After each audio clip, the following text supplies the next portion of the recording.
بسم الله الرحمن الرحيم. أعزائي طلبة وطالبات الصف الثاني الإعدادي مع مادة الكمبيوتر وتكنولوجيا المعلومات. النهاردة بنستكمل دروس لغة جافا سكريبت. عنوان درسنا النهاردة التعامل مع محتوى صندوق النص اللي هو التكست بوكس. فكرة برنامج النهاردة هي إن أنا عايز أعمل تكست بوكس، تمام، صندوق نص.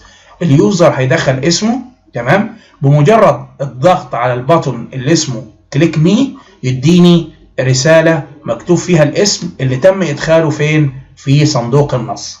طيب عشان أعمل الكلام ده بكتب مجموعة من الأكواد. هنشوف الكود أهو ونحاول نطبقه عملي. أدي الكود اللي بيعمل التكست بوكس والرسالة اللي هتظهر. طيب عشان أعمل الكلام ده الأول أنا هفتح محرر النصوص بتاعي، سواء كان النوت باد أو فيجوال ستوديو كود. لو ما عندكش الفيجوال ستوديو كود ممكن تطبق معايا على النوت باد وتكتب الكود معايا. خلاص. طب انا هفتح الفيجوال ستوديو كود عشان ابدا اكتب الكود. طيب هعمل نيو فايل، هختار اللغه HTML، تمام.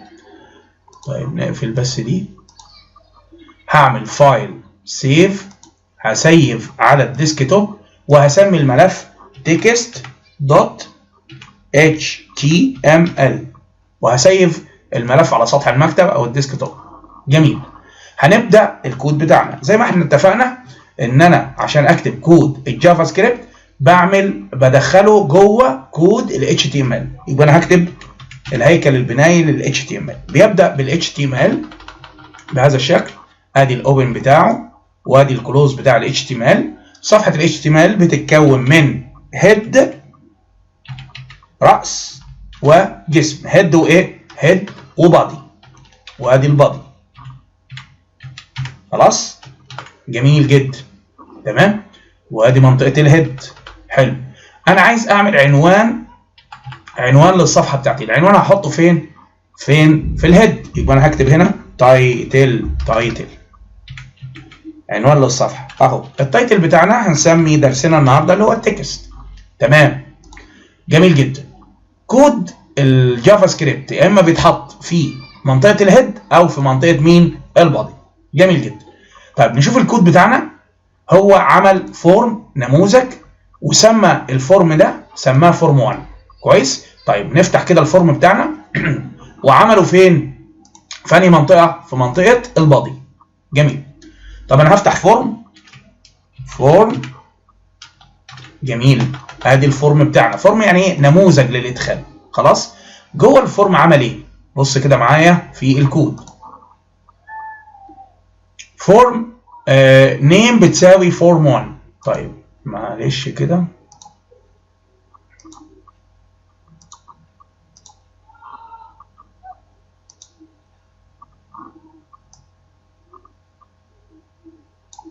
تمام، عشان الدنيا تبان معانا. خلاص. طيب هنا انا فتحت فورم وقفلته، تمام. هو الفورم سماه النيم بتاعه ايه؟ فورم 1. يبقى انا هاجي هنا هقول له في الفورم نيم، اسم الفورم هيساوي فورم 1. جميل. ده اسم الفورم. طيب بعد ما عملنا النموذج بتاعنا هنحط فيه input type text. هنعمل مربع نص. جميل. ده اللي هيدخل فيه الاسم. input مسافة type بتساوي text. جميل. وهيسمي الانبوت تايب تكست ده، التكست بوكس ده هيسميه ايه؟ نيم هيساوي T1. حلو خالص.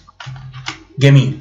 طيب احنا عملنا انبوت تايب بيساوي تكست. فايل سيف ونحاول نشوف الفايل بتاعنا اللي اسمه تكست اهو. هفتحه في البراوزر واشوف.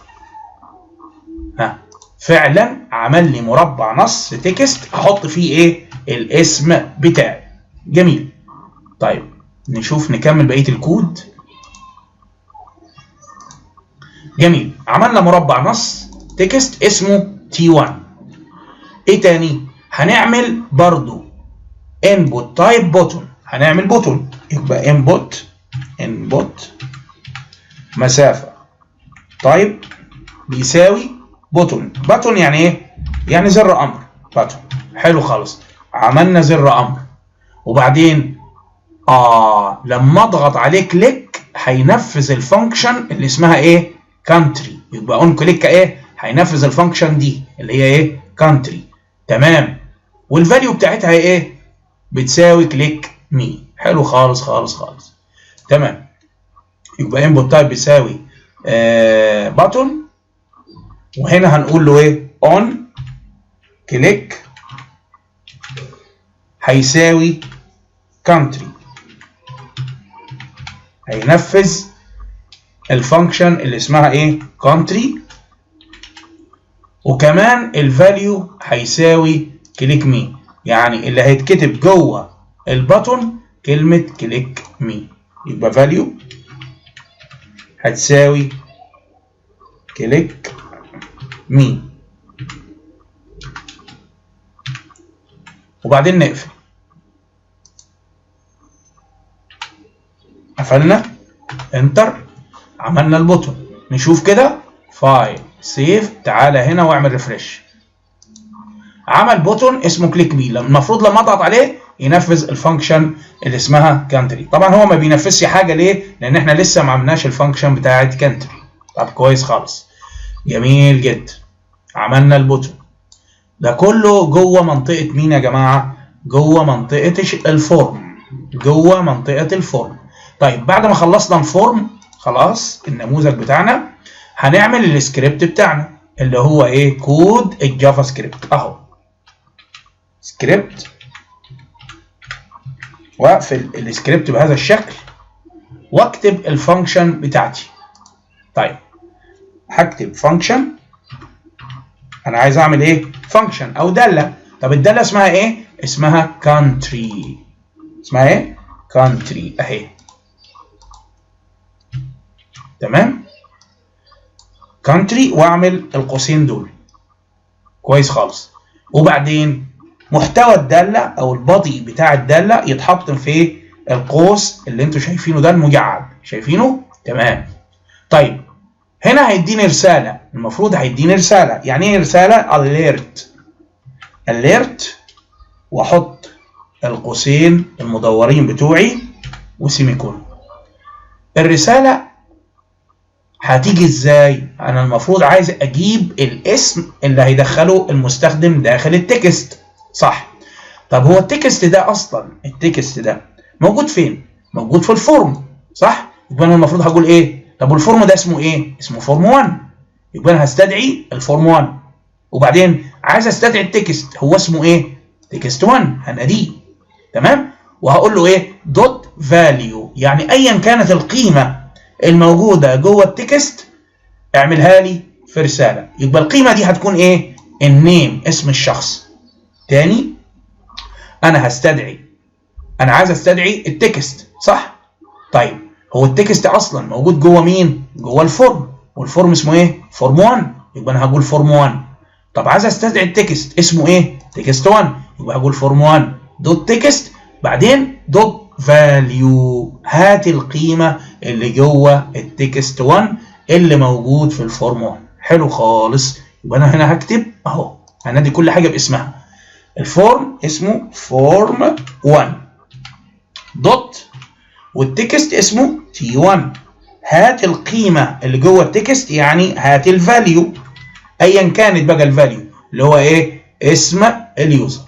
جميل، خلصنا كده. نعمل فايل سيف ونجرب. ريفرش. هنا هكتب عمر. تمام، اضغط على كليك مي، طبع لي كلمه مين؟ عمر. جميل جدا جدا جدا، جميل جدا. طيب حلو خالص. بكده احنا عملنا المثال اللي موجود في الكتاب الخاص بالتعامل مع التكست او مربع النص. التعامل مع مين؟ مع مربع النص. اكتب جمله هنا، مش شرط تكتب عمر، يعني ممكن تكتب ايه؟ مثلا ويلكم مثلا. تمام كليك مي هيدي لك مين؟ ويلكم. يبقى المحتوى اللي جوه، بص معايا كده اهو، هنكبر شويه. المحتوى الموجود جوه التكست هو اللي هيظهر جوه مين؟ جوه رساله الاليرت. تمام؟ هيظهر كلمه ايه؟ ويلكم. اللي انت بتكتبه هنا بيظهر هنا. خلاص؟ ده كان بالنسبه للمثال الموجود في الكتاب. وصلى اللهم على سيدنا محمد وعلى اله وصحبه وسلم.